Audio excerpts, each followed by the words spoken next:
Welcome into press coverage. Dan Hope, joined by Andy Anders, coming at you from our home studios today to break down a big day of news for Ohio State football. Bill O'Brien is out as Ohio State's offensive coordinator. Chip Kelly is in. Andy, what would you have thought if I said that sentence to you a month ago?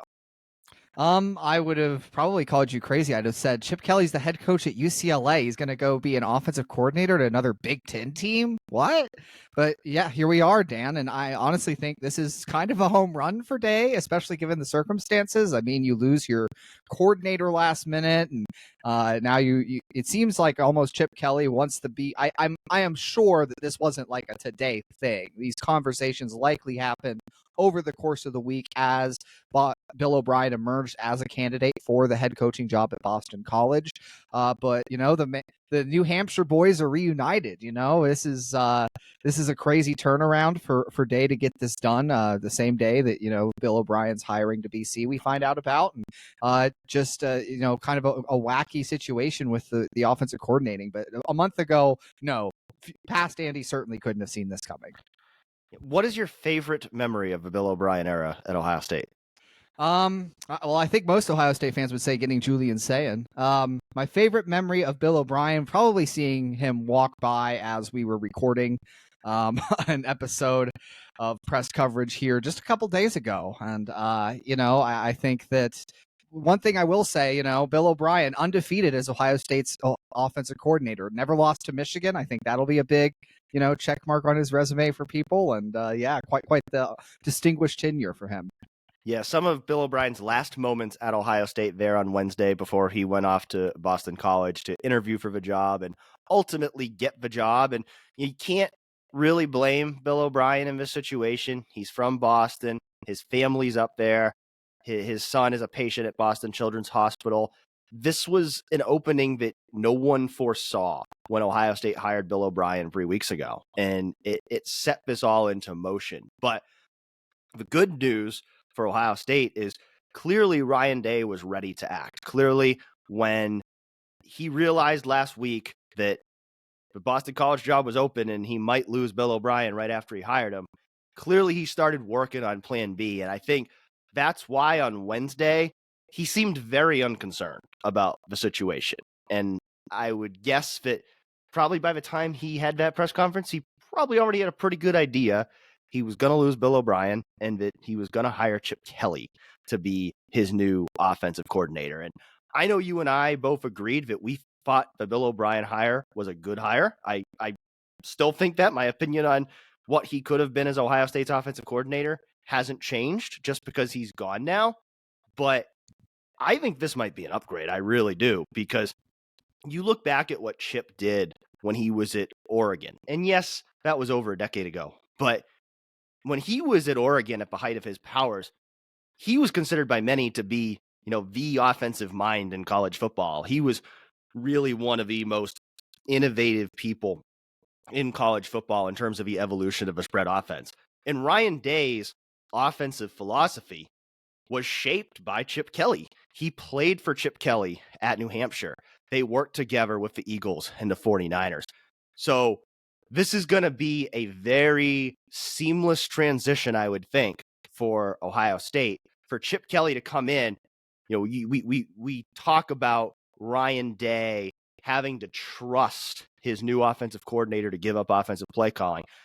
I don't think there's anybody he could have hired who he would trust more than Chip Kelly, because these guys have worked together. They've been through the wars together. I think this hire is going to make it easier for Ryan Day to trust his offensive coordinator with calling the plays.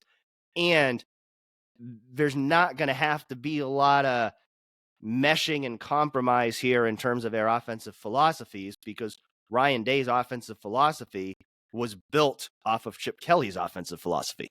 Right. You even go back to his first real coaching job. Ryan Day coached tight ends while Chip Kelly was offensive coordinator at New Hampshire there, and obviously played under Chip when he was OC there, as you mentioned. This is, I honestly think it's a pretty perfect union of two guys with similar high-end offensive minds that are going to work really well off of each other, and any schematic, whatever that Ryan needs taken off of his plate. If you're looking for the guy who if you need to be out on a recruiting visit, if you need to be out handling NIL, and you need someone to sit in the offensive meeting room and say, this is what we're doing on 3rd and 5 at the 17-yard line, that's exactly what you have here.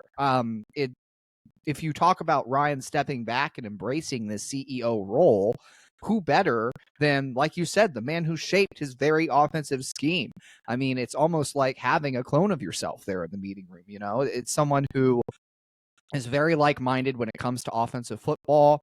And obviously, the experience of being a head coach for a long time is something that originally attracted Ohio State to Bill O'Brien. Now is attractive in terms of Chip Kelly being that sort of head coach of the offense, similar to how we talked about Jim Knowles as the head coach of the defense. And so like you said, Dan, I agree with you. This is an upgrade for Ohio State. And I think you really couldn't have done much better in the wake of Bill O'Brien leaving for BC. Yeah, it was clear when Ohio State hired Bill O'Brien that Ryan Day really liked the fact that he could hire someone and say, this guy's been an NFL head coach, he's been an NFL offensive play caller, he's been a college head coach, a college offensive play caller.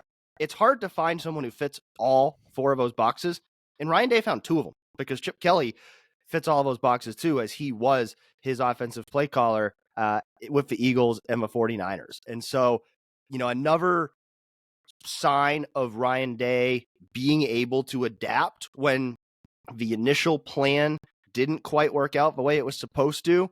He was able to adapt quickly. And this is another power move. We talked about some of the power moves that Ohio State made in the transfer portal, getting Caleb Downs, getting Julian Sayin, which, like you said, Bill O'Brien might have helped make that happen. But, I also think the real reason Julian Sayin came to Ohio State was to play for Ryan Day in Ohio State. So I don't think that this is going to have any impact on Julian Sayin standing at Ohio State. But, just going back to the point of the power moves that we've seen Ohio State make, getting Caleb Downs, getting Julian Sayin, getting Quinshon Judkins. Those are the kind of big moves, splashy moves that we haven't always seen Ohio State make in the past in the transfer portal. And now, I thought Bill O'Brien getting him from the NFL was a power move from a coaching staff perspective. But this is an even bigger power move because you just took the head coach away from a team that's in your conference now. And granted, Chip Kelly certainly looked like he wanted out of UCLA. He had interviewed for several NFL offensive coordinator jobs. So it's not as simple as you took a guy who was happy where he was and poached him away. But nevertheless, you took a guy from a new conference rival, a guy who won at least 8 games in each of his last 3 seasons at UCLA. And so, he didn't win any awards for his time at UCLA, but he still did a pretty good job there at a program that has had its issues in terms of resources, in terms of just not being a traditional football school.